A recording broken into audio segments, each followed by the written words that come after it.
चलो करो। हेलो दोस्तों, नमस्ते भाई। Good evening. कैसे हैं आप लोग? पानी भर करने देना यार। ठीक है भाई। तो मैंने आज के लिए आपकी क्लास को शिफ्ट किया है। ये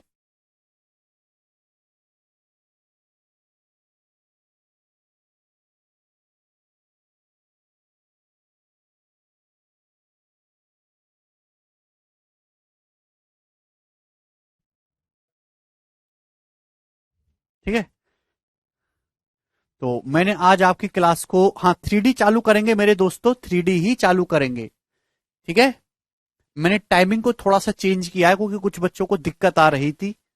तो कंपाउंड टेस्ट की जो क्लास है वो हम आपकी शाम को 6 बजे करेंगे दोस्तों। जो आपका सीआई चल रहा है उसकी क्लास को 6 बजे। 4 बजे आपका 3D मेंसुरेशन चलेगा, 3D। ठीक है ना? अब ज्योमेट्री समाप्त हो गया ना उसमें, तो 3D मेंसुरेशन चलेगा शाम को 4 बजे। ठीक है। टाइमिंग को मैंने थोड़ा सा चेंज किया है।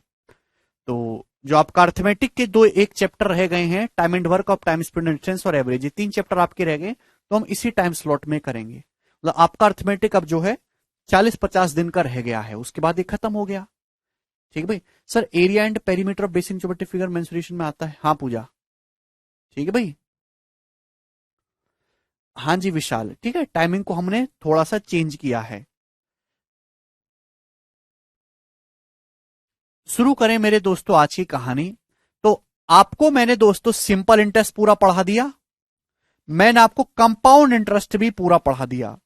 तो मैं आपसे जानना चाहता हूं कि सिंपल इंटरेस्ट पढ़कर कंपाउंड इंटरेस्ट पढ़ के आपको कैसा लगा? क्या आपको समझ में आया?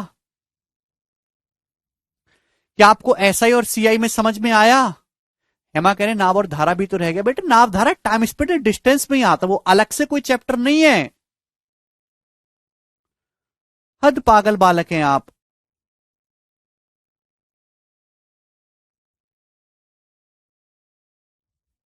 जी मेरे प्यारे भाई। अब आपका केवल एक कंसेप्ट रह गया, इंस्टॉलमेंट वाले सवाल, है ना?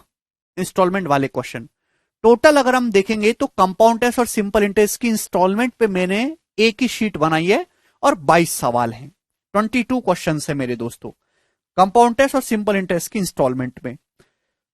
और पेपर में सवाल मेरे दोस्तों कैलकुलेटिव आ जाते हैं, बच्चों को तकलीफ होती है। तो पहले मेरे दोस्तों मैं आपको समझाऊंगा कि इंस्टॉलमेंट काम कैसे करता है, क्या होता है इंस्टॉलमेंट का मतलब। प्यार से समझिएगा मेरे दोस्तों, प्यार से, बहुत प्रेम भाव से मैं आपको समझाऊंगा। जैसे सवाल, सारे सवाल बन रहे हैं। जी मेरे दोस्तों, कि इंस्टॉलमेंट का मतलब होता क्या है मेरे प्यारे भाई, इंस्टॉलमेंट का। तो मेरे प्यारे भाई ये बताओ, ध्यान से सुनेगा मेरे प्यारे भाई, ये बताइएगा कि जैसे सपोज एक आदमी ने 25,000 रुपए उधार लिए।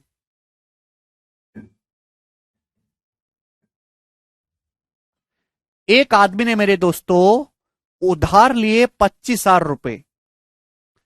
क्लियर है? आप बोलोगे हाँ जी सर बिल्कुल सही, ले लेने दो, 25,000 रुपए तो ले ला बेचारा, 25,000 रुपए उधार ले लीजिए। ठीक है, इसमें कोई दिक्कत है? या 40,000 रुपए कर लेते हैं, 40,000 रुपीज, 40,000 रुपए मेरे दोस्तों आपसे उधार लिए। नहीं, कैलकुलेशन ज्यादा हो जाएगी, डाटा भी तो आसान रखना है।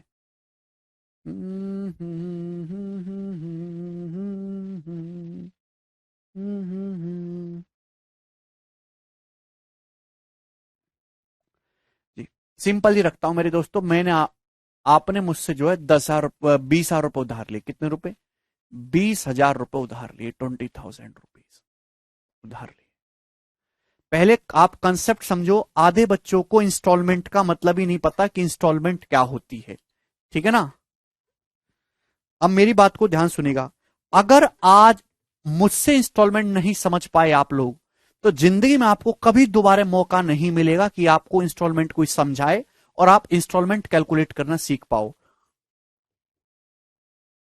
सरकारी नौकरी लगने के बाद आप में से सारे लोग लोन जरूर लोगे बैंक से, चाहे गाड़ी खरीदने के लिए, चाहे घर खरीदने के लिए, या अपने एजुकेशन लोन उतारने के लिए, घर बनवाने के लिए, है भाई। और उस लोन में लगता है इंस्टॉलमेंट, और वो इंस्टॉलमेंट ही आपको ढंग से समझना है कि होता क्या है। तो प्यार से समझिएगा, पहले मैं आपको इंस्टॉलमेंट का कंसेप्ट समझाऊंगा। पहले मैं कंपाउंड इंटरेस्ट की इंस्टॉलमेंट समझाऊंगा, वो इजी है कैलकुलेट करना। सिंपल इंटरेस्ट की इंस्टॉलमेंट में थोड़ी कंफ्यूजन है, उसको बाद में समझेंगे। पहले सीआई की इंस्टॉलमेंट समझते हैं कि इंस्टॉलमेंट कैलकुलेट कैसे की जाती है। जैसे भाई मेरे दोस्तों, मैंने आपसे मेरे प्यारे भाई कितने रुपए उधार लिए? 20,000 रुपए उधार लिए, 20,000 रुपीज। आप बोलोगे हाँ जी सर मैं आपको दे दूंगा उधार 20,000 रुपए, कोई दिक्कत नहीं है सर, आप जितना मर्जी चाहे वो ले लो। तो मैं, ठीक है, लेकिन मैंने आपसे बोला कि मैं आपसे ब्याज लूंगा। कितना ब्याज लूंगा? 10% पर एनम का ब्याज लूंगा, जो कि एनुअली कंपाउंड होगा, एनुअली कंपाउंड। आप बोलोगे हाँ जी सर बिल्कुल सही, एनुअली कंपाउंड। कितना होगा मेरे दोस्तों? एनुअली कंपाउंड होगा, यस सर नो? आप बोलोगे हाँ जी बिल्कुल सही, एनुअली कंपाउंड होगा। फिर मैं आपसे कहता हूं कि भाई मैं आपको पैसा जो उधार दूंगा केवल 3 साल के लिए उधार दूंगा, 3 इयर्स के लिए। आप बोलोगे हाँ जी सर बिल्कुल सही। तो मेरे प्यारे भाई आप मेरी बात को समझिएगा, जो मैं आपको समझाना चाहता हूं।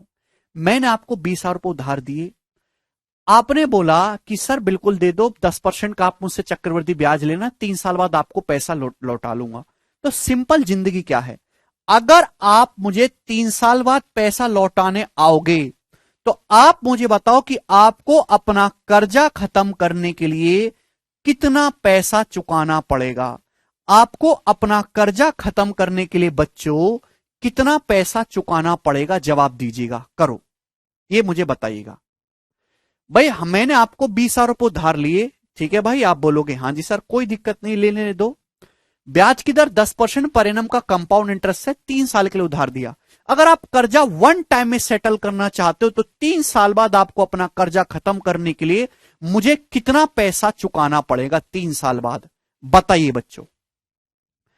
तो प्यारे स्टूडेंट ध्यान से समझिएगा कि सर अगर ब्याज की दर 10% है तो 1 साल में 10% ब्याज है, 3 साल में होगा 10 का सक्सेसिव 33.1% ब्याज होगा, 33.1% ब्याज होगा। हमने सर आपसे 20,000 रुपए उधार लिया था, 20,000 रुपए का 33.1% कितना होता है? तो परसेंटेज से 2 जीरो कट जाएगा, दशमलव से 1 जीरो कट जाएगा, 6620। तो 6620 रुपए आपके ऊपर चढ़ गया ब्याज, 6620 रुपए।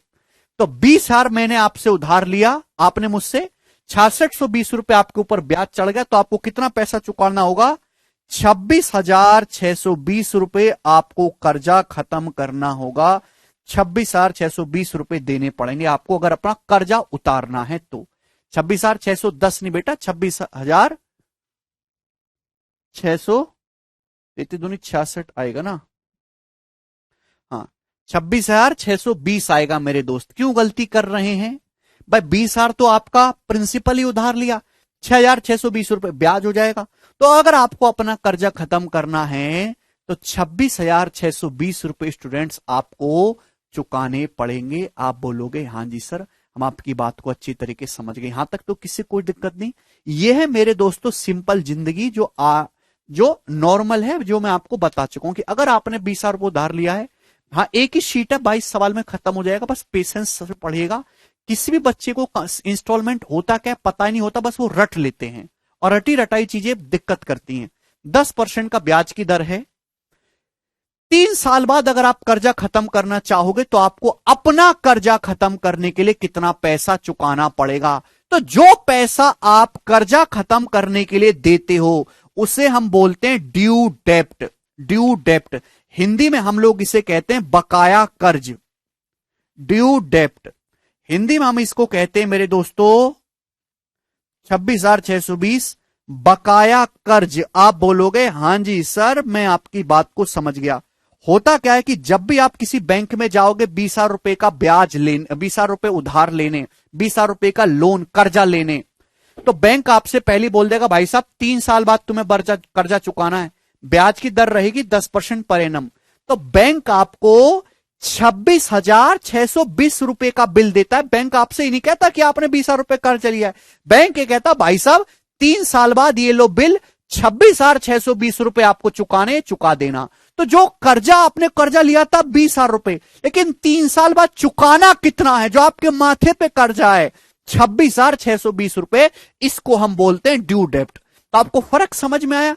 उधार ली की राशि में ड्यू डेप्ट में फर्क समझ में आया क्या होता है? कर्जा आपने 20,000 का लिया है, ब्याज की दर है 10%, 3 साल बाद आप चुकाना, तो 3 साल बाद जो आपको पैसा पे करना पड़ेगा अपना कर्जा खत्म करने के लिए,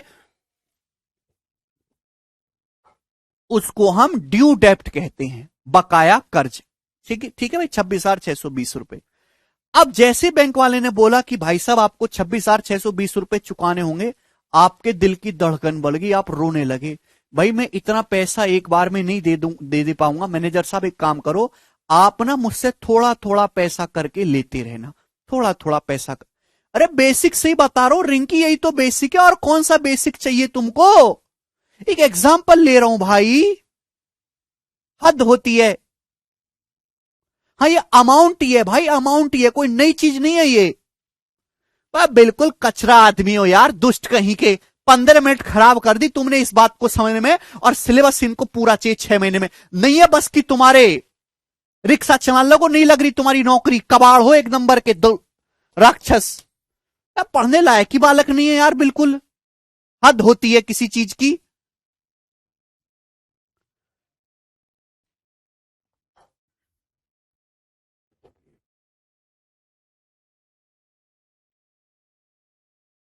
फिर से बोल रहा हूं यार, ये कितनी सी बात को समझने में 15 मिनट लगा देते हो, पता नहीं क्या पढ़ाई करोगे तुम लोग। 20,000 रुपए आप बैंक में जाओगे उधार लेने के लिए, बैंक वाला बोलेगा ले ले बेटा कोई दिक्कत नहीं, ब्याज की दर लगेगी 10% पर एनम कंपाउंड टेस्ट। 3 साल बाद तुम्हें कर्जा चुकाना है, तो 3 साल बाद जो अमाउंट हो जाएगा वो 26,620 होगा। ये जो अमाउंट है इसी को हम कहते हैं ड्यू डेप्ट, बकाया कर्ज, जो पैसा आपको 3 साल बाद चुकाना है। ठीक है जी, आप बोलोगे हाँ जी सर। आप बोलोगे मैं पैसा एक साथ पे नहीं कर पाऊंगा, थोड़ा थोड़ा करके पे करूंगा। आप ना एक काम करो, मेरी किस्तें बांधो। कितनी किस्तें बांधो? आप मेरी 3 इक्वल इंस्टॉलमेंट बांधो, मैं हर साल के एंड में थोड़ा थोड़ा पैसा करके जमा करता रहूंगा, 3 किस्तों में आपको मैं चुका दूंगा। क्लियर है? आप बोलोगे हाँ जी सर। तो बैंक वाले ने आपकी 3 किस्तें बांधवी, तो बैंक वाला आपसे क्या कहेगा? आप जैसा कोई अनपढ़ आदमी, पढ़ा लिखा अनपढ़ आप पहुंच जाए मेरे दोस्त, ठीक है भाई, तो बैंक वाला कैसे बेवकूफ बनाता है? भाई तेरा कर्जा है 26,620, 3 किस्तों में तुझे चुकाना है, तो हर किस्त बताओ कितने रुपए की होगी? तो वो कहेगा बैंक वाला 26,620/3 रुपए की होगी। हर किस्त इतने रुपए की होगी, जा इतने पैसे तू मुझे हर साल देता रहना। 3 अट्ठे 24, एकम 3 पंजे 15, 3 अट्ठे 24 और 2, 3 अट्ठे 24, 3 सत्ते 21, 3 तेनो, इतने रुपए की अप्रोक्स आप मुझे हर साल किस्त देते रहना। आप खुश हो, घर के वजह हाँ, अब मुझे हर साल 8,873 रुपए की किस्त देनी है, 3 साल में कर्जा है भाई मेरा चुक जाएगा। क्या ये सही किया मैंने? नहीं, ये गलत है। ये बहुत बड़ा फ्रॉड है जो गांव के लोकल बनिए करते हैं, गांव के भोले भाले लोगों के साथ। कभी भी किस्त ऐसे कैलकुलेट नहीं होती, ये बहुत बड़ा फ्रॉड और स्कैम है, ऐसे नहीं होता। ठीक है भाई, किस्त में आपको पैसा 8,873 नहीं देना पड़ेगा, इससे थोड़ा सा कम देना पड़ेगा, वो बताऊंगा कैसे, ध्यान से सुनेगा। एक साथ पैसा पे करने से बेटर होता है कि पैसा जो आपका जो कर्जा है वो किस्तों में दे दिया जाए। सुनो, आपने 3 इक्वल ईयरली इंस्टॉलमेंट बनवा ली, ये फ्रॉड नंबर 1 है जो होता है। सेकंड फ्रॉड, जब भी आप बैंक से कर्जा लेने जाओगे, बैंक से मेरे दोस्तों ध्यान से सुनिएगा, या लाला जी के पास जाओगे, आप 20,000 रुपए का कर्जा लोगे, लाला जी बोलेंगे 10% का कंपाउंड टेस्ट लूंगा, 3 साल बाद ये होगा ब्याज 26,620 रुपए। ठीक, लाला जी बोलेंगे भैया किस्त में देना है, चल ले एक किस्त इतने की हो जाएगी, 26,620 को 3 से बाद दे दो, 8,873, एक किस्त इतने रुपए की हो जाएगी ना, तीन किस्तों में देना, ले एक किस्त में पहली रख लेता हूं। तो क्या करेंगे लाला जी कि भाई 20,000 रुपए आपने कर्जा लिया है, एक किस्त पहले ही काट के आपको पैसा देंगे, ले तुझे एक किस्त मैंने पहली काट ली, जा बाकी का पैसा ले जा। ये भी सेकंड नंबर का फ्रॉड है, ऐसा नहीं होता। जब भी आप बैंक से कर्जा लेते हैं तो किस्त इंस्टेंट पे नहीं की जाती, किस्त जो है वो हमेशा 1 साल के बाद, या जो भी आप टाइम डिसाइड करते हो, यहां पे आप किस्त कैसी डिसाइड कर रहे हो, ईयरली इंस्टॉलमेंट बनवा रहे हो, ईयरली, पहली किस्त 1 साल के बाद दी जाएगी। क्लियर? 2 कंसेप्ट आपको समझ में आए कि अगर आज आपने कर्जा लिया है साल 2023 की शुरुआत में, तो जो पहली किस्त जाएगी वो साल 2024 की शुरुआत में जाएगी मेरे दोस्तों। ये बात समझ में आई? क्लियर और नॉट? दो कंसेप्ट यहां पे पता होने चाहिए, और ये अनपढ़ लोगों को तो क्या, पढ़े लिखे लोगों को भी नहीं पता होता। ठीक है ना? समझ में आया? तो आज अगर आपने कर्जा लिया है तो कोई भी आपको इंस्टेंट नहीं पे करनी होती। आप पहले ही डिसाइड कर लेते हो कि भाई मैं वार्षिक किस्त बनवाना चाहता हूं, वार्षिक पैसा जमा करूंगा थोड़ा थोड़ा करके। किस्त क्या है? किस्त का क्या मतलब है मेरे प्यारे भाई? कि आप थोड़ा थोड़ा पैसा करके जमा करते हो, तो उसी थोड़े थोड़े पैसे को हम किस्त दे कहते हैं। तो पहली किस्त तुरंत नहीं दी जाती, आप वार्षिक किस्त बनवा रहे हो। तो आज आपने अगर साल 2023 की शुरुआत में कर्जा लिया है तो उसके एक साल बाद यानी कि 2024 की शुरुआत में पहली किस्त दी जाएगी। अगली किस्त दी जाएगी मेरे दोस्तों फिर 2025 की शुरुआत में, फिर अगली किस्त दी जाएगी 2026 की शुरुआत में। जैसे ही आप आखिरी किस्त पे करते हो, आखिरी, उसी क्षण उसी पल आपका कर्जा खत्म हो जाता है। ध्यान से सुनिएगा, ये तीसरा फ्रॉड है मेरे प्यारे भाई जो लोगों के द्वारा किया जाता है। जब भी किसी लोन की स्कीम में आप आखिरी किस्त जमा करते हो कि भाई ये ले आखिरी किस्त, उसी पल आपका कर्जा खत्म हो जाता है। यस और नो? आप बोलोगे हां जी सर, बिल्कुल सही बात समझ में आई। कोई तकलीफ? यस और नो? आप बोलोगे जी बहुत सही, कोई तकलीफ नहीं है। तो मेरे दोस्तों, ये बात सभी बच्चों को समझ में आ गई? आप बोलोगे हां जी सर समझ में आ गई है, कोई प्रॉब्लम इसमें नहीं है। ठीक है ना?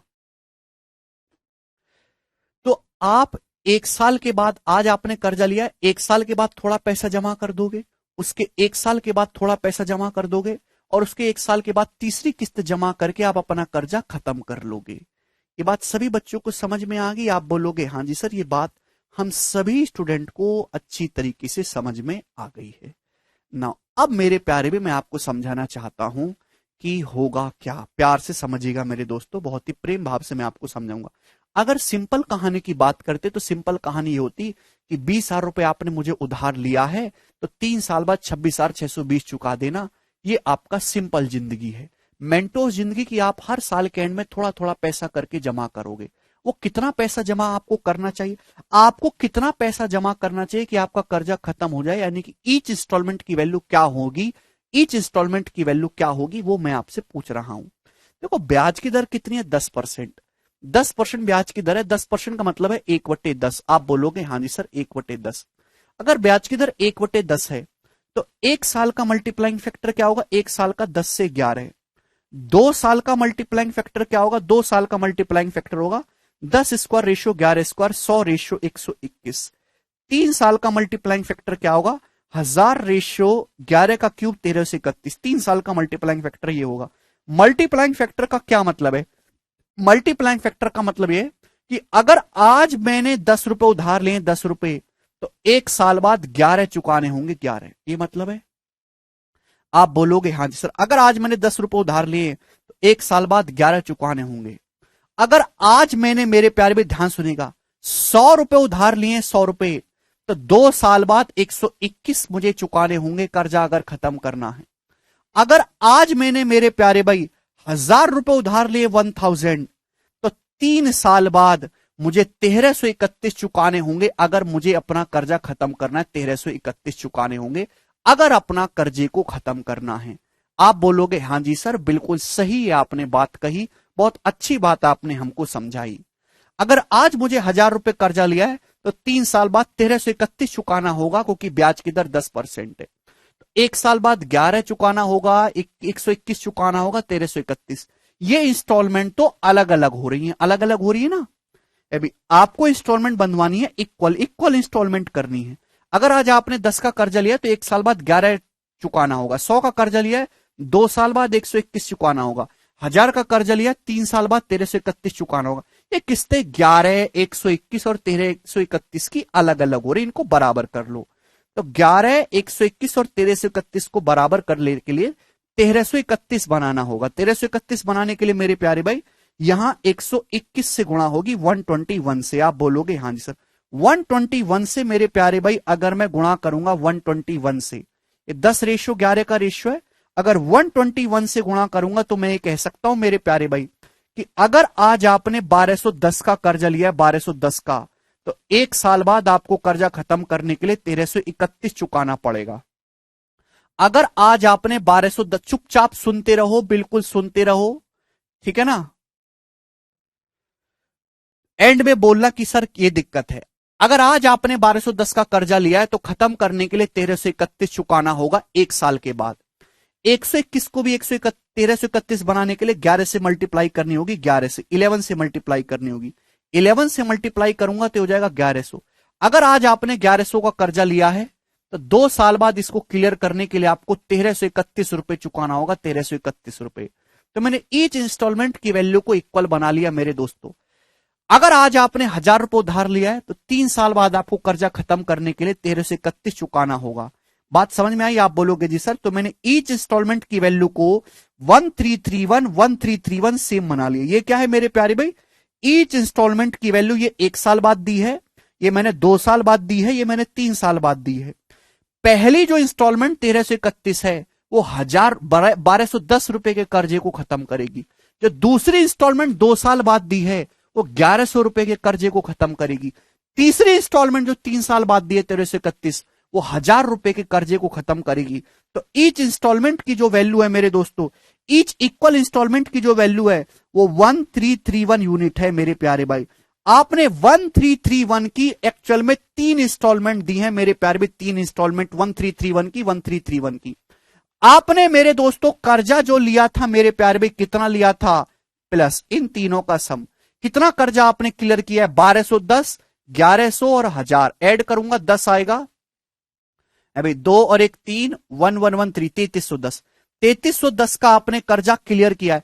3310 रुपए का आपने कर्जा क्लियर किया 1331 की 3 किस्तें देके। जबकि 3310 की वैल्यू सवाल में कितनी दे रखी है? आपने कर्जा कितना लिया, उधार कितना लिया? 20,000। अगर 3310 रुपए की वैल्यू मेरे दोस्तों 20,000 रुपए के बराबर है, 20,000 रुपीज के बराबर है, तो एक यूनिट की वैल्यू कितनी होगी? 20,000 बटे 3310, ये एक यूनिट की वैल्यू होगी। 1331 यूनिट की वैल्यू क्या होगी? Multiply by 1331। ये ईच इंस्टॉलमेंट की वैल्यू आ गई, प्रत्येक किस्त की राशि आ गई। मतलब अगर आपको अपना कर्जा खत्म करना है तो एक इंस्टॉलमेंट इतने रुपए की होनी चाहिए, ना कि बटे 3 करना है। इसको जरा कैलकुलेट करो, 20,000 डिवाइडेड बाई 3310 मल्टीप्लाई बाई 1331, या 8042 रुपए अप्रोक्स। तो अप्रोक्स मेरे दोस्तों 8,042 रुपए की आपको किस्त पड़ी, 8,042 रुपए की। तो यानी कि अगर आपको अपना कर्जा खत्म करना है तो आपको किस्त केवल 8,042 रुपए की ही देनी पड़ेगी। मतलब मेरे दोस्तों ये बात आप सभी बच्चों को समझ में, ईच इंस्टॉलमेंट की जो वैल्यू होगी वो केवल 8,042 रुपए की होगी मेरे दोस्तों, 8,042 रुपए की। ठीक है, मतलब वो गलत है। अभी बैंक वाला आपसे ऐसे नहीं कह सकता कि भाई साहब आपके ऊपर टोटल कर्जा 3 साल बाद 26,620 है, 3 साल बाद आपका ड्यू डेप्ट बकाया कर्जी है, इसकी ये लो बटे 3 की किस्त बांध दे रहा हूं मैं आपको। 3 अट्ठे 24, 3 अट्ठे 24, 3 6 18 और ये 3 अभी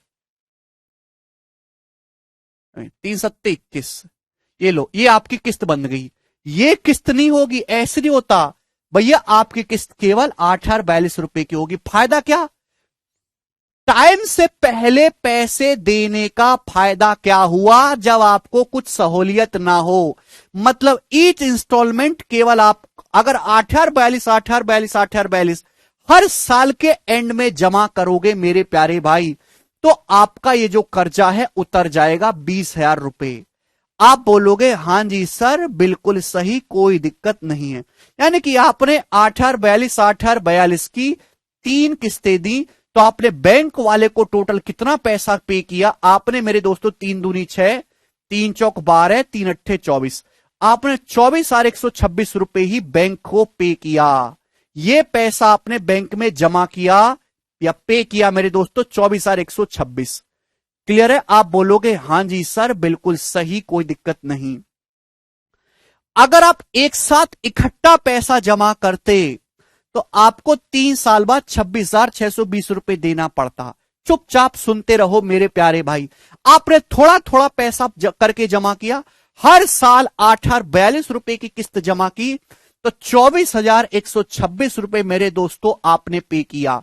मतलब जहां आपका ब्याज 20,000 पे 6,620 रुपए का ब्याज लग रहा था पहले, वो ब्याज आपको केवल 20,000 पे कितना देना पड़ा है, घटाओ, 4,126 रुपए ही ब्याज देना पड़ा।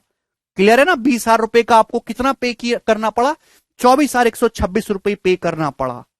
ठीक है जी।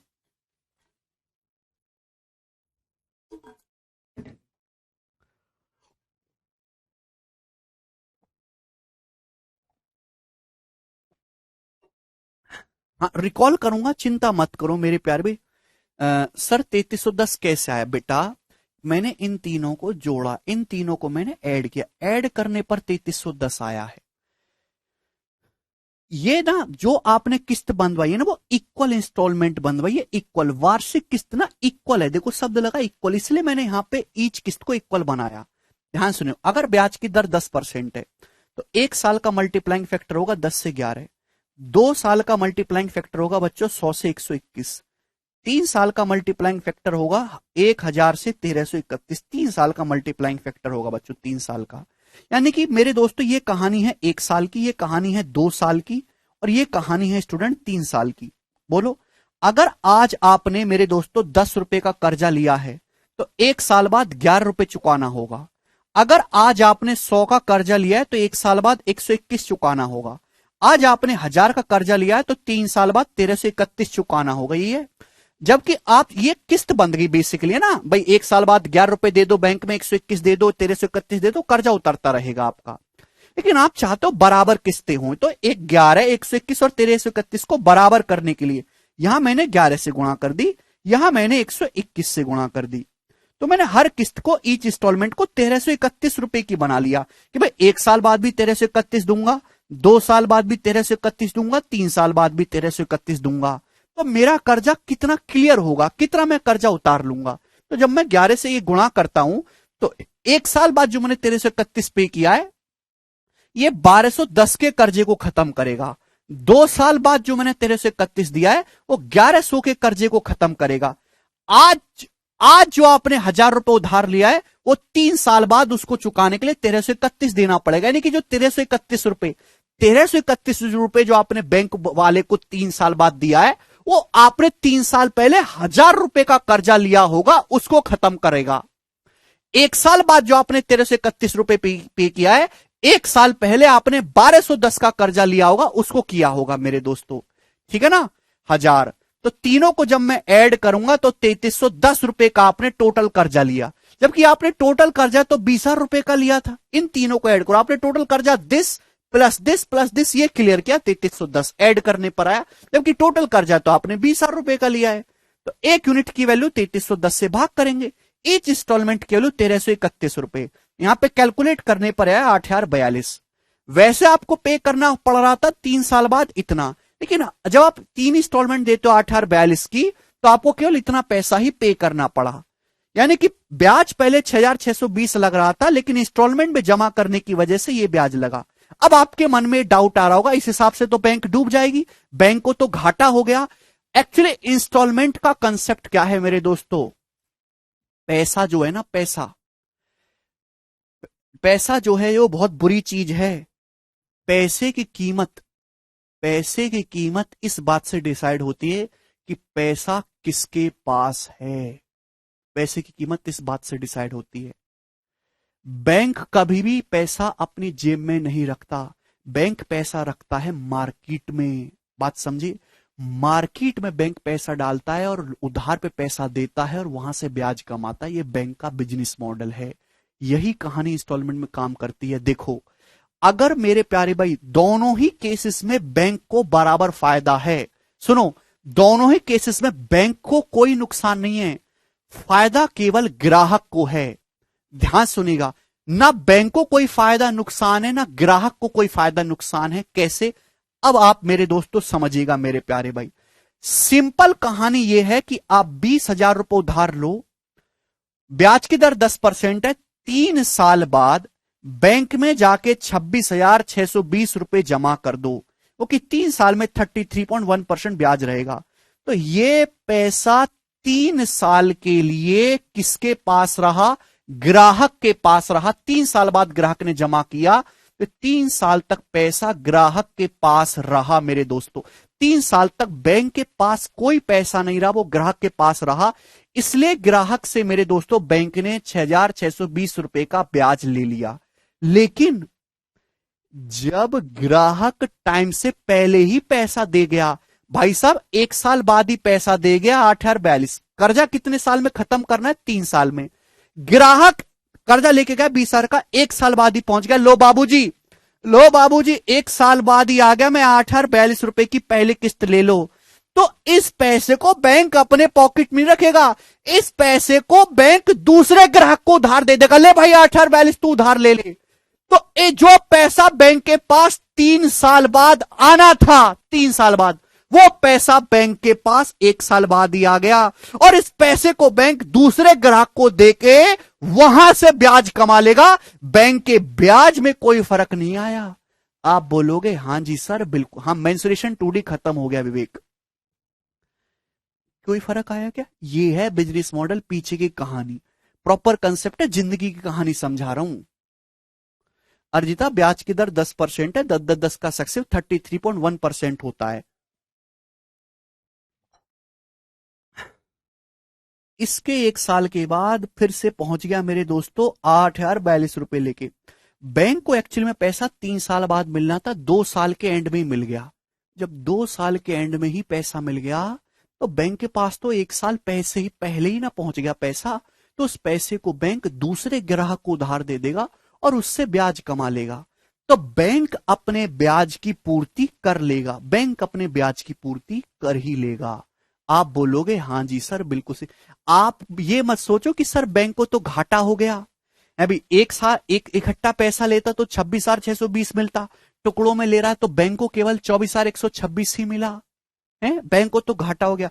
बैंक को कोई घाटा नहीं हुआ, जो पैसा टाइम 3 साल बाद मिलना था वो पैसा पहले ही मिल गया टाइम से। ठीक है भाई, पैसा मिलना था 3 साल बाद, यहां पे जाके पैसा ये 2 साल पहले मिल गया, तो इस पे बैंक 2 साल का ब्याज कमा लेगा ना दूसरे ग्राहक से, इस पे बैंक 1 साल का ब्याज कमा लेगा दूसरे ग्राहक से, तो बैंक पैसा अपना जब पूरा कर लेगा और 3 साल बाद 8,042 रुपए की मेरे दोस्तों किस्त देके अपना ग्राहक कर्जा खत्म कर लेगा। तो बैंक को कोई नुकसान नहीं है। अब आप कहोगे सर ग्राहक को फायदा किस में है? इंस्टॉलमेंट में पैसा जमा करने में। साफ साफ दिखाई दे रहा है, ग्राहक को फायदा है इंस्टॉलमेंट में पैसा जमा करने में, क्योंकि इकट्ठा पैसा जमा करना पड़ रहा है तो 26,620 जमा करना है, टुकड़ों में जमा करना पड़ रहा है तो केवल 24,126 ही जमा करना पड़ रहा है। तो भाई ग्राहक को तो टुकड़ों में इंस्टॉलमेंट में पैसा देने में फायदा है। ऐसा भी नहीं है, अगर आप डीप में देखो, भाई कोई आदमी 20,000 रुपए का कर्जा ले आया, 3 साल बाद जमा कर रहा है, तो उस पैसे को वो 3 साल तक अपने पॉकेट में रखेगा, तो उस 20,000 रुपए के कर्जे का 3 साल तक बिजनेस में इस्तेमाल करेगा कि नहीं करेगा? 3 साल तक बिजनेस में। कोई आदमी 20,000 रुपए का कर्जा ले आया, 3 साल बाद मेरे दोस्तों 26,620 दिन है, तो 3 साल तक अब 20,000 रुपए अपने पास रखेगा, 3 साल तक बैंक में जाएगा भी नहीं, तो 3 साल तक पैसे का इस्तेमाल करेगा, तो जाहिर सी बात है बिजनेस में ज्यादा प्रॉफिट कमा लेगा। टुकड़ों में देता रहेगा तो उसकी जो है जेब पे हर साल कुछ ना कुछ असर पड़ता रहेगा, बिजनेस में पैसा कम इन्वेस्ट कर पाएगा, तो कमाई कम होगी। मतलब मेरे दोस्तों दोनों कान चाहे इधर से पकड़ो चाहे कान इधर से पकड़ो, ना ग्राहक को फायदा ना बैंक को फायदा, ना ग्राहक को नुकसान ना बैंक को नुकसान। अरे इकट्ठा पैसा जमा करता 3 साल बाद तो पैसा ज्यादा टाइम के लिए अपने पास होता, बिजनेस में लगाता उसको कमाता, थोड़ा थोड़ा करके जमा कर रहा है तो भाई पैसा बिजनेस में ना लगा के बैंक को दे रहा है, बैंक को दे रहा है तो भाई बिजनेस से कम प्रॉफिट कमाएगा, तो यहां पैसा कमाया तो बिजनेस में गंवा लिया। बात समझ में कि नहीं? आप बोलोगे हां जी सर बिल्कुल सही। तो दैट्स द प्रॉपर कंसेप्ट। इस वजह से मेरे प्यारे भाई इंस्टॉलमेंट में पैसे की जो किस्त होती है वो एक साथ पैसा जमा करने से कम पड़ती है। ये इसके पीछे की प्रॉपर कहानी है। अगर किसी बच्चे को सारी बातें समझ में आ गई हैं तो मुझे कमेंट्स में यस करके बताओ। थोड़ा बहुत डाउट है तो आप सवाल करोगे, उनसे क्लियर हो जाएगा।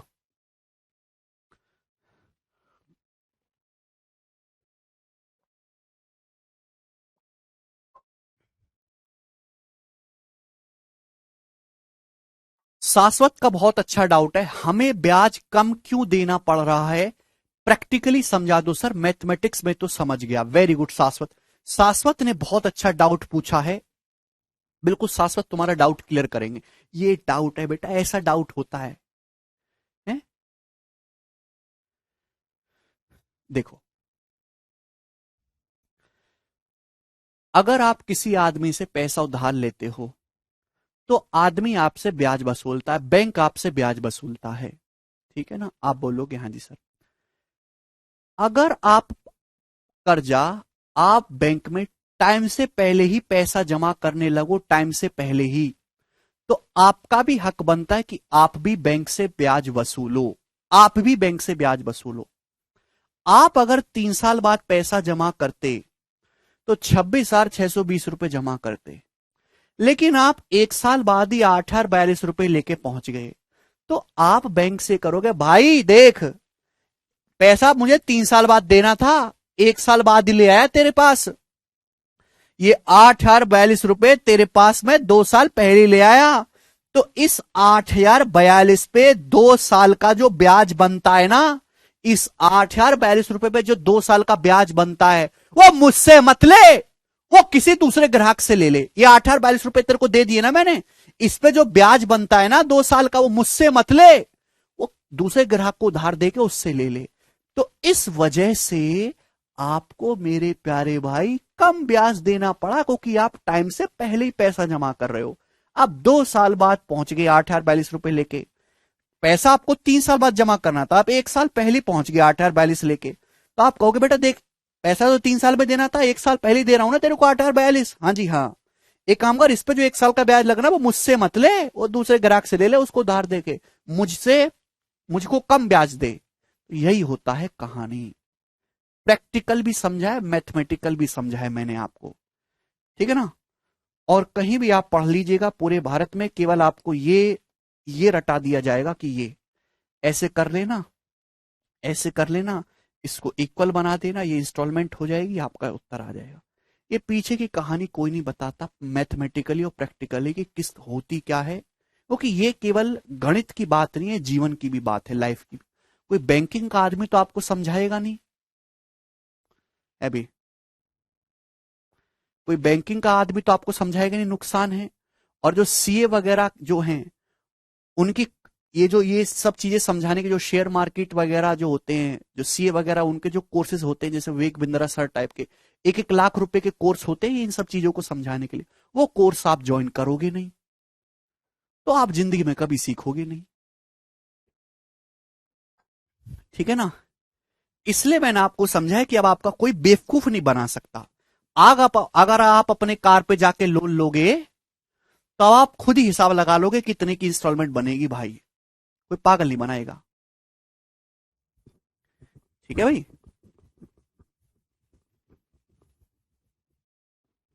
बिल्कुल धर्मिंदर, पैसा फिक्स उतना ही देना है, चाहे अभी दो चाहे बाद में दो, बिल्कुल सही धर्मिंदर भाई। चलेगा, आगे चलते हैं। दूसरी बात, इंस्टॉलमेंट को प्यारे भाई हम ईएमआई भी बोल देते हैं, इंस्टॉलमेंट को ही हम ईएमआई बोल देते हैं, ईएमआई। ईएमआई कुछ और मत समझ लेगा, इंस्टॉलमेंट बस मंथली, यहां ईयरली मैंने आपको बताया है, मंथली इंस्टॉलमेंट जो होती हैं उनको हम ईएमआई बोल देते हैं। मासिक जो आप किस्त बनवा लेते हो उसी को हम ईएमआई बोलते हैं, ईएमआई, ठीक है ना, ईएमआई। ना अब आपके मन में डाउट आ रहा होगा, सर एक चीज बार बार सुनते हैं, कैश डाउन पेमेंट, जिंदगी में भी और सवालों में भी ये क्या होता है, कैश डाउन पेमेंट क्या होता है, कैश डाउन पेमेंट क्या होता है, जवाब दीजिएगा। कैश डाउन पेमेंट, ठीक है ना। हाँ, ईएमआई, ईएमआई का मतलब है मंथली किस्त मेरे प्यारे भाई, जो किस्त मंथली जमा की जाती है हम उसको ईएमआई बोलते हैं, ठीक है ना।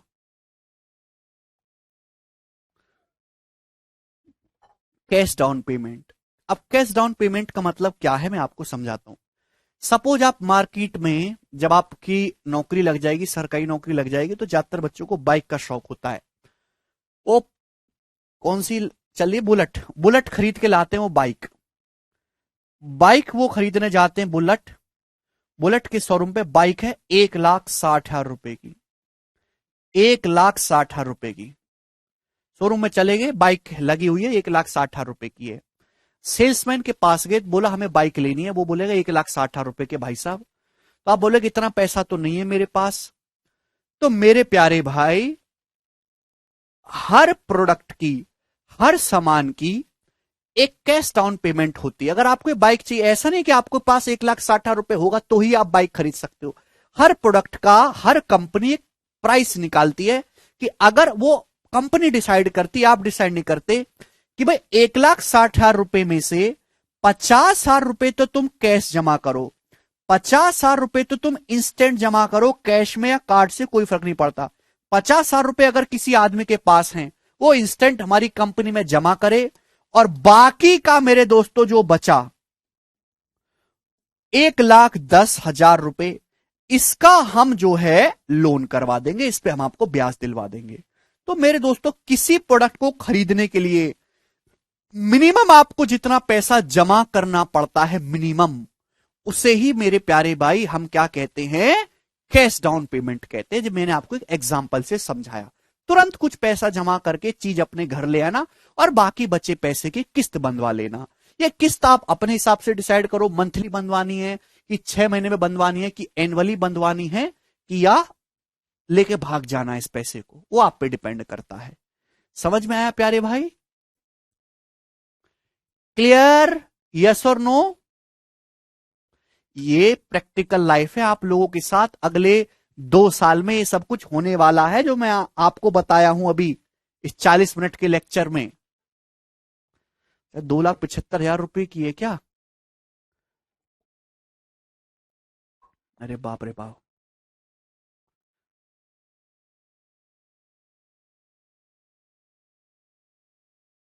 ठीक है ना? तो सभी को समझ में आया कैश डाउन पेमेंट क्या होती है? एग्जाम्पल से समझाना बेस्ट है, रादर देन घसीटने के गणित में पी और आर मान के। मैंने आपको एग्जाम्पल समझाया, अब हम इस पे बेस सवाल करेंगे। विपिन कह रहे हैं सर लेके भाग सकते हैं। गवर्नमेंट जॉब करने की यही तो नुकसान है कि अगर आपने कहीं से कर्जा लिया तो आप लेके नहीं भाग सकते, वो आपको चुकाना ही पड़ेगा। चाहे आपने पर्सनल कर्जा लिया हो, चाहे किसी सरकारी से कर्जा लिया हो। मतलब बिजनेसमैन में ही पावर है कि वो पैसा लेके भाग जाता है, विदेशों में सेटल हो जाता है। गवर्नमेंट जॉब वाला तो भाग ही नहीं सकता।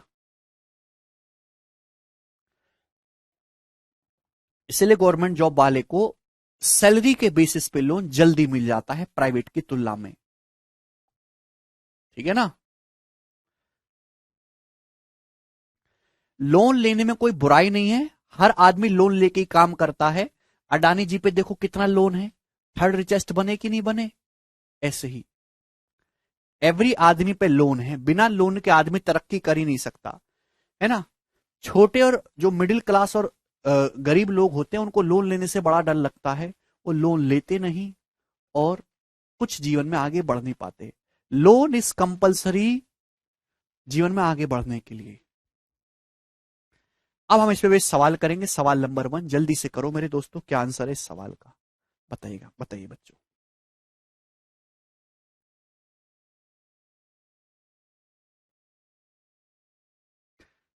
नहीं रवि, सिंपल इंटरेस्ट भी बताऊंगा, पहले कंपाउंड टेस्ट के सवाल तो कर लो आप।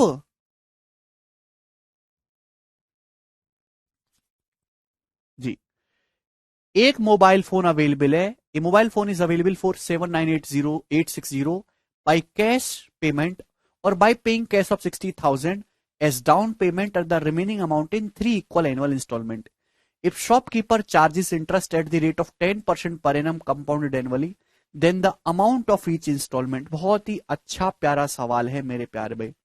एक मोबाइल फोन आपको खरीदना है, दो तरीके खरीदने के, या तो 7,980 जमा करो, घर को मोबाइल ले आओ, या फिर 60,000 मेरे दोस्तों कैश डाउन पेमेंट करो और बाकी की किस्त बनवा लो। बाकी की 3 इक्वल ईयरली किस्त बनवा लो।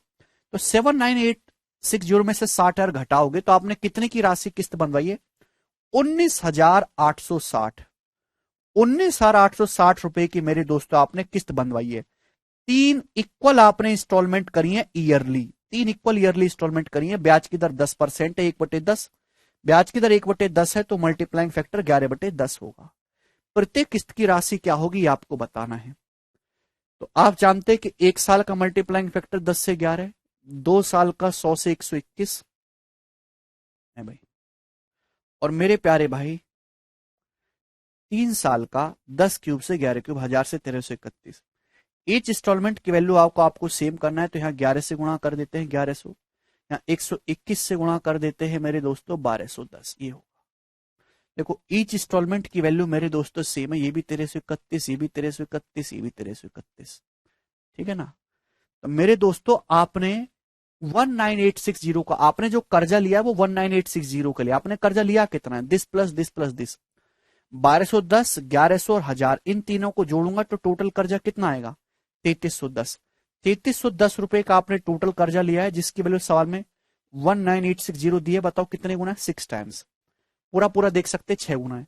प्रत्येक राशि की कीमत, प्रत्येक इंस्टॉलमेंट, प्रत्येक किस्त कितने की है, तो प्रत्येक किस्त भी 1331 का 6 गुना होगी, 1331 का 6 गुना होगी ईच इंस्टॉलमेंट की वैल्यू, इसका 6 टाइम्स।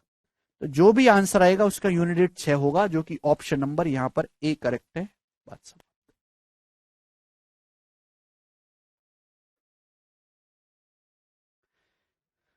ठीक है। तो ये आपको करना है रेशियो से, कोई फॉर्मूला वगैरह आपको याद नहीं करना है, इसको फॉर्मूला वगैरह याद करना है वो कृपया कहीं और चला जाए, यहां से ना पढ़े, रेशियो ही सिखाता हूं मैं। आगे चलेंगे, बताइएगा जल्दी से करो।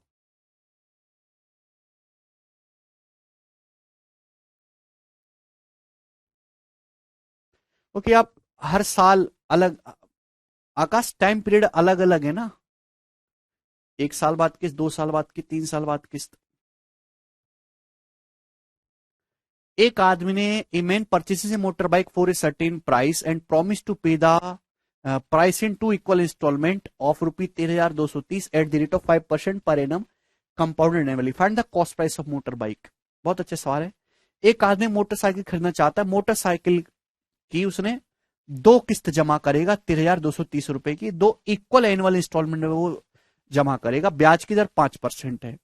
तो मोटरसाइकिल का क्रय मूल्य, यानी कि सवाल में ये जानना चाह रहा है एग्जामिनर कि मोटरसाइकिल का क्रय मूल्य या फिर आदमी ने कितने रुपए का कर्जा लिया है, कर्जा आदमी ने कितने रुपए का लिया है, ये आपसे पूछा है। तो मेरे दोस्तों 2 इक्वल इंस्टॉलमेंट है, ब्याज की दर 5% है, 1/20, 1/20, यानी कि अगर आप 1 साल बाद दोगे, आज 20 रुपए उधार लिया तो 1 साल बाद 21 चुकाना होगा। 2 साल की बात करें, 20 का स्क्वायर 400, 21 का स्क्वायर 441, आज 400 रुपए उधार लिए तो 2 साल बाद 441 चुकाना होगा। आप बोलोगे हाँ जी सर, है भाई, किस सेम होनी चाहिए, अगर ये 441 है तो यहां भी 441 से गुणा कर लेते, 21 से गुणा, 21 दूनी 420, आ जाएगा 441। आप बोलोगे जी सर बिल्कुल सही, कोई प्रॉब्लम नहीं।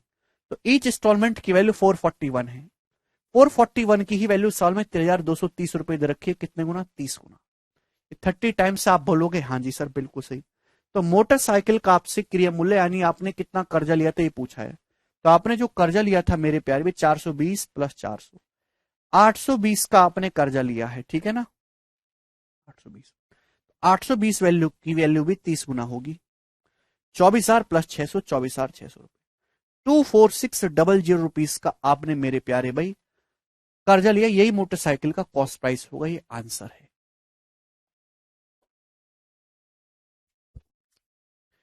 ये रहा मेरे प्यारे भाई, देख लो ना सवाल, मजा आया सवाल करके, मुझे लगता है मौज आ रही है आप लोगों की, ये बताइएगा।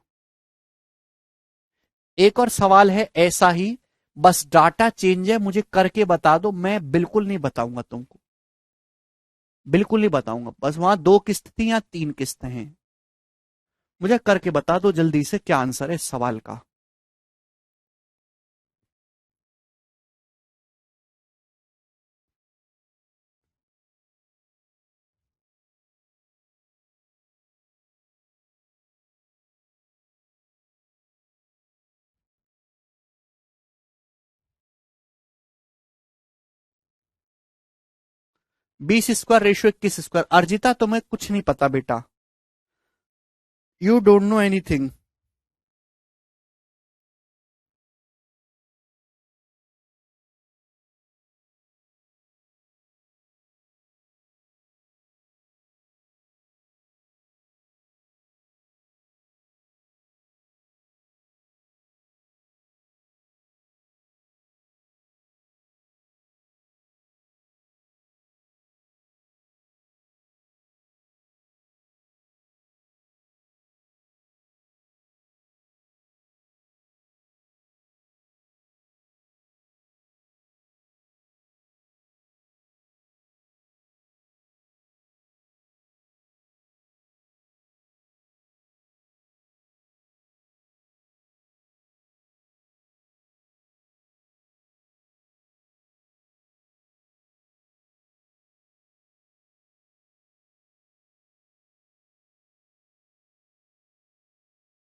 ए ऑप्शन इसका आंसर है। कर लोगे? आप बोलोगे हाँ जी सर बिल्कुल सही बताइएगा। ये भी कर लेंगे मेरे दोस्तों? मुझे लगता है ये भी कर लोगे। मैं आपसे करवाऊंगा सवाल, कंसेप्ट मैंने बड़े अच्छे से बताया है। यहाँ पे आपको किस्त निकालनी बताइएगा। एक आदमी ने 60,200 रुपए कर्जा लिया, 2 इक्वल इंस्टॉलमेंट में जमा किया जाना है।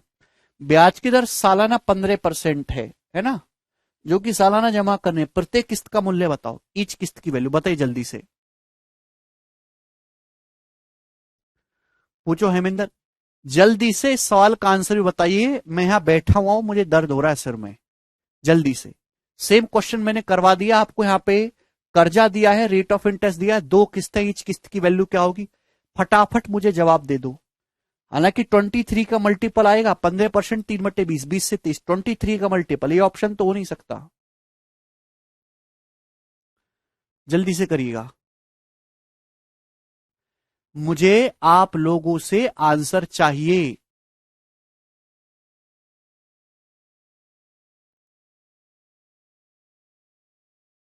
यार कोई ए ऑप्शन बोलता है, कोई सी ऑप्शन बोलता है, मेरा दिल दुखता है भाई। कम से कम आप ऐसे सवालों को तो सही बताओ। ए ऑप्शन इस सवाल का आंसर आएगा। अगला क्वेश्चन लेंगे, बताइएगा जी। ये भी सेम ही है। खुद से करेगा इस सवाल को भी, किस्त की वैल्यू निकालनी है, ये बताइएगा। चलो मैं आपको ये बताता हूं दोस्तों, है ना। यदि एक मोबाइल फोन की कॉस्ट 25,000 रुपए है, यदि एक मोबाइल फोन की कॉस्ट 25,000 रुपए, जो 5,000 रुपए कैश डाउन पेमेंट और उसके बाद 25% वार्षिक ब्याज की दर पर 3 इक्वल एनुअल इंस्टॉलमेंट में अवेलेबल है, तो आपसे पूछा इस इंस्टॉलमेंट की वैल्यू क्या होगी? राउंड टू 2 डेसिमल प्लेस, 2 दशमलव स्थान तक आपको बताना है। तो देखिएगा बच्चों, 25,000 रुपए मेरे दोस्तों का मोबाइल फोन है, 5,000 रुपए की कैश डाउन पेमेंट कर दो, यानी कि 20,000 रुपए की मेरे दोस्तों आप कर्जा ले लो। 20,000 रुपए की आप 3 इंस्टॉलमेंट बनवा लो 20,000 रुपए की, जिसमें ब्याज की दर 25% है, 1/4, 1/4 ब्याज की दर है। 3 इक्वल वार्षिक किस्त आपने बनवाई है, हर किस्त की वैल्यू 20,000 रुपए का आपने कर्जा लिया। 1 साल के लिए बात करोगे, 4 का उधार 5 हो जाएगा, 2 साल के लिए 16 से 25, मल्टीप्लाइंग फैक्टर 5/4 है। 3 साल में क्या होगा? 4³ रेशियो 5 क्यूब, 64 रुपए उधार लोगे तो 3 साल बाद 125 चुकाना होगा। ईच किस्त की वैल्यू को सेम कर लेते हैं, 125 बनाने के लिए हम 5 से गुणा करेंगे, 5 से। ये हो जाएगा मेरे दोस्तों 16×5 = 80। यहां 25 से गुणा करेंगे मेरे दोस्तों, 25 से, 25×5 = 125, और ये 25×4 = 100, ये हो गया। तो ईच इंस्टॉलमेंट की वैल्यू मेरे सेम बना लिया, 125, 125, 125। तो आपने कर्जा कितना लिया है मेरे दोस्तों? टोटल 100 + 80 + 64, 4, 8, 6, 14 और 10, 24, 244, 244, 244 यूनिट का कर्जा लिया। सवाल में 244 यूनिट की वैल्यू मेरे दोस्तों 20,000 रुपए दी है, तो 1 यूनिट की वैल्यू आएगी 20,000/244। तो ईच इंस्टॉलमेंट की वैल्यू, ईच इंस्टॉलमेंट है 125 यूनिट की, 125 यूनिट की वैल्यू आपसे पूछे, मल्टीप्लाई बाय 125 रुपीज। और आंसर एग्जैक्ट नहीं, आंसर अप्रोक्स है बच्चों। बताओ, ये 5,000 बार कट जाएगा 4 से, और 4×6 = 24, 4×1 = 4, ये बताइए। यानी कि 10,000 से हल्का सा ही बड़ा उत्तर आएगा। अरे तो दोनों ऑप्शन सेम ही है यार, ए और डी। तो बताओ भैया, कैलकुलेट करके बताओ कितना आ रहा है। अभी 5,000 गुणा 125 डिवाइडेड बाई 61, 10,245.9। ये दो ऑप्शन कैसे सेम दे रखे हैं, ये उत्तर है 10,245.9।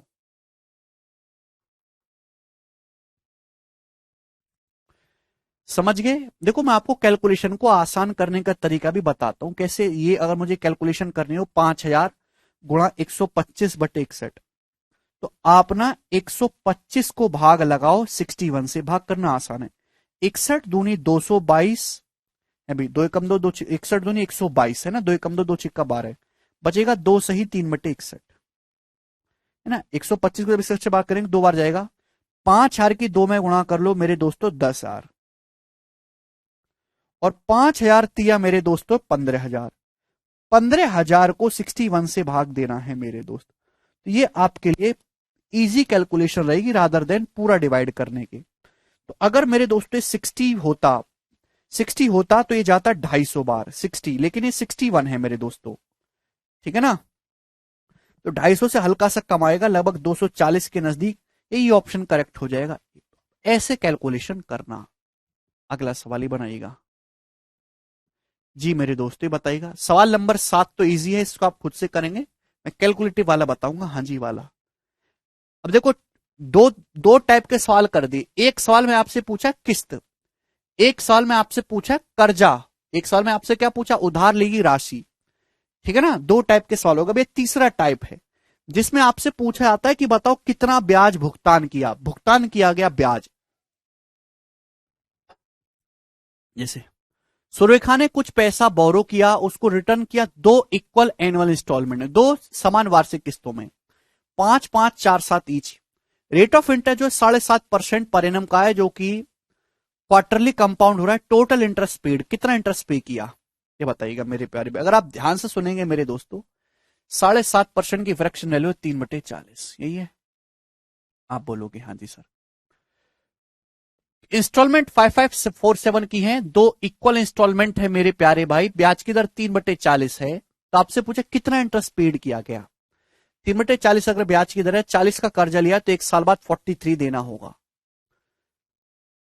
2 की बात करें, अगर आप 40 स्क्वायर उधार लिया है तो 2 साल बाद 43 का स्क्वायर चुकाना पड़ेगा। 43 का स्क्वायर, तो 40 का स्क्वायर 1600 और 43 का स्क्वायर मेरे दोस्तों कितना आ जाएगा, ये आपका 1849। अब सेम करना है, सेम करने के लिए यहां भी 43 से गुणा करेंगे। 43 गुणा 43 1849, और 43 की जब 4 में गुणा करेंगे 43 की, तो 160 और 12 1720, ठीक है ना। आप बोलो कि हाँ जी सर। तो भैया दोनों जगह इंस्टॉलमेंट को मैंने सेम बना लिया, 1849 1849। इसी की वैल्यू सवाल में 5547 रुपीज दे रखे, देखो 3 गुना 3 टाइम्स 3 टाइम्स।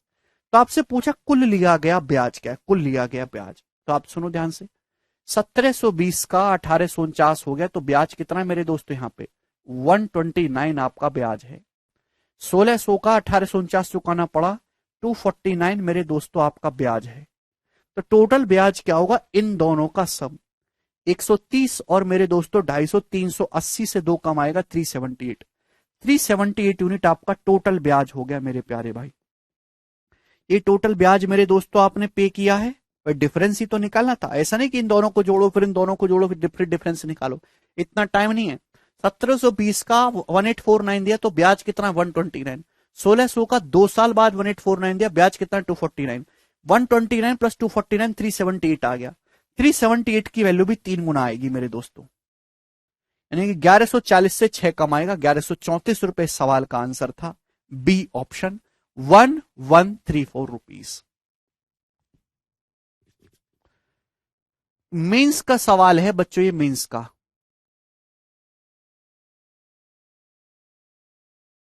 मल्टीपल भी चेक कर सकते हैं, बहुत बढ़िया, मल्टीपल चेक करने लगे बालक हमारे।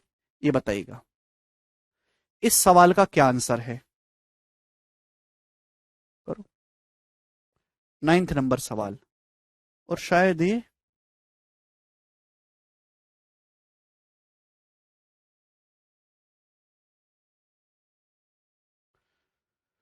आखिरी। बताइएगा मेरे प्यारे भाई इसका क्या उत्तर है। एक कंप्यूटर अवेलेबल है 768000, 76,800 रुपए में कैश, और 23,840 की कैश डाउन पेमेंट, और 3 इक्वल हाफ ईयरली किस्त में। हाफ ईयरली किस्त है, ब्याज 20% पर एनम है, जो कि सेमी एनुअली कंपाउंड हो रहा है। तो किस्त योजना में ब्याज कितना होगा, ब्याज बताइएगा। ब्याज आपसे पूछा है, मुझे लगता है कि आप ये सवाल कर पाओगे। 76,800 में से अगर मैं 23,840 रुपए घटा लूं तो ब्याज कितना है। आपने कितने अमाउंट का ब्याज वो लिया है कर्जा, 0, 10 में 4 गया 6, 17 में से 8 गया 9, 5 में से 3 गया 2, 7 में से 2 गया 5, 52,960 रुपए। 52,960 रुपए का आपने कर्जा लिया, जिसको आप पे करोगे 3 इक्वल हाफ ईयरली इंस्टॉलमेंट में। है 3 इक्वल हाफ ईयरली इंस्टॉलमेंट है, यानी कि हर 6-6 महीने पे इंस्टॉलमेंट दोगे, हर 6-6 महीने पे, हर 6-6 महीने पे इंस्टॉलमेंट दोगे। ब्याज एक साल में 20% है, 6-6 महीने में इंस्टॉलमेंट दोगे तो 6 महीने में कितना ब्याज होगा? 10%। यानी कि आप हर 6 महीने बाद इंस्टॉलमेंट दोगे, पहली इंस्टॉलमेंट 6 महीने के बाद, फिर अगली 6 महीने के बाद, तो 6 महीने के बाद यानी कि 18 महीने बाद कर्जा खत्म। तो 10% का मतलब मेरे दोस्तों क्या आएगा? 10 से 11। ठीक, 10% 100 से 121, 3 साइकिल के बताऊं तो 1000 से 1331। आप बोलोगे जी सर बिल्कुल सही, 1331। ठीक है, या 11 से गुणा करोगे, 11 से तो ये 1331 हो जाएगा। 121 से गुणा करोगे, 121 121 से, तो ये 1 है भाई, 121 से गुणा करोगे तो ये 1331 हो जाएगा। ईच इंस्टॉलमेंट को मैंने यहाँ पे सेम बना लिया, 1331 1331 1331, ये सेम बनानी है आपको, इक्वल इंस्टॉलमेंट है ना। तो भाई आपने कर्जा कितना लिया है?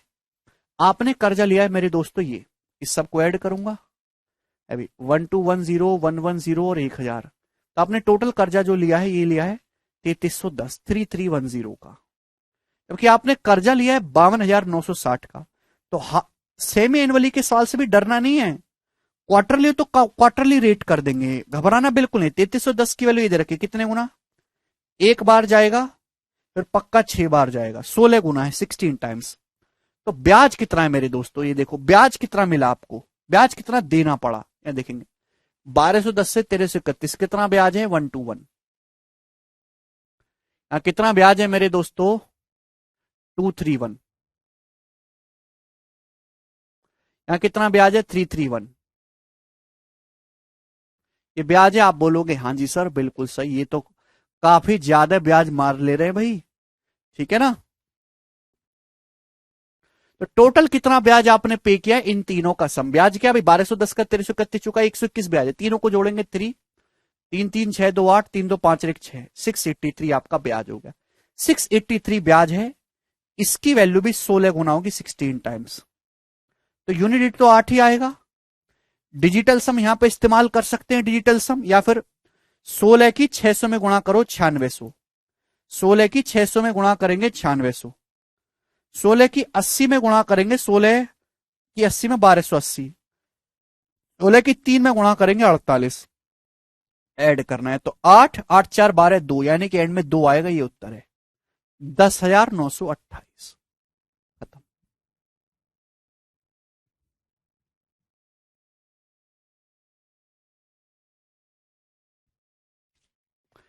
कैलकुलेटिव बड़ा सवाल आ जाता है, ऑप्शन से इसको वो कर सकते हैं मेरे प्यारे भाई, ये बताइएगा। ये सवाल हो ही चुका है भाई, ऐसा उधार ली की राशि आपको बतानी है, करो।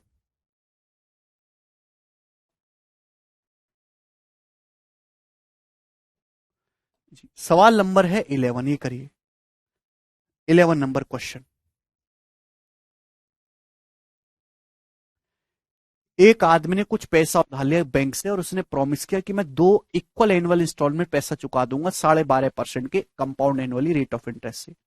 अगर टोटल इंटरेस्ट जो पे किया गया है आदमी के द्वारा वो 7,020 रुपए है, जो टोटल इंटरेस्ट पे किया गया है, तो पूछा है ईच इंस्टॉलमेंट की वैल्यू बताओ और टोटल उधार ली गई राशि।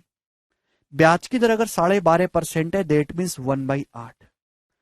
तो आप 2 किस्तें देते हो मेरे प्यार भी, 2 किस्तें ना एनुअली। तो पहली किस्त जो होगी 1/8, यानी कि मेरे दोस्तों 8 से 9। दूसरी किस्त होगी 8 स्क्वायर से 9 स्क्वायर, यानी कि 64 से 81। क्लियर है बात, समझ में आई? आप बोलोगे हाँ सर। इक्वल है, समान किस्तें हैं 2, आप बोलोगे हाँ सर, तो इसको भी 9 से गुणा कर लेते हैं, 9 नाम 81, 9 72। ठीक है, तो मैंने ईच इंस्टॉलमेंट की वैल्यू को सेम बना लिया, 81 और 81। कुल ब्याज 7,020 देना पड़ा। 72 से 81 कितना ब्याज है? 9 का ब्याज है। 64 से 81 कितना ब्याज? 17 ब्याज है। तो ब्याज टोटल कितना हो गया? 9 प्लस 17 यानी कि 26, 26। क्लियर है ना? आप बोलोगे जी सर 26 का ब्याज है, जिसकी वैल्यू सवाल में 7,020 दे रखी है। कितने गुना मेरे दोस्तों? 26 दूनी 52, 18 बचेगा, और 26 सत्ते 182, 270 टाइम 270 गुना, 270 गुना हो गया। तो आपसे कुल उधार ली गई राशि, कुल उधार सॉरी, आपसे ईच इंस्टॉलमेंट की वैल्यू पूछी है। ईच इंस्टॉलमेंट की वैल्यू है 81। 81 की वैल्यू भी मेरे दोस्तों 270 गुना होगी। ठीक है भाई, 81 की वैल्यू 270 गुना होगी। ये ईच इंस्टॉलमेंट की वैल्यू आएगी मेरे प्यारे भाई, ठीक है ना। तो 729, 27 गुना 27, 729 का 3 गुना, 21870 रुपीज। ये ईच इंस्टॉलमेंट की वैल्यू आ गई मेरे प्यारे भाई। इसको सभी बच्चे समझ पाएंगे। ईच इंस्टॉलमेंट, प्रत्येक किस्त। कुल उधार की राशि आपको निकालने की, कुल कितना पैसा उधार लिया। तो कुल पैसा उधार लिया है मेरे दोस्तों आपने, ये आपने टोटल उधार लिया 72 प्लस 64, टोटल उधार लिया 6, 4 2 6 7 6 13, 136 आपने टोटल उधार लिया। 136 की वैल्यू आ जाएगी, 136 का 270 गुना करेंगे, यही आएगा 36,720। दो सवाल यहां से बन सकते हैं। मुझे लगता है आपको ये बात समझ में आई है। कंपाउंड इंटरेस्ट की इंस्टॉलमेंट थी आज, इतना ही छोड़ते हैं दोस्तों, सिंपल इंटरेस्ट की कल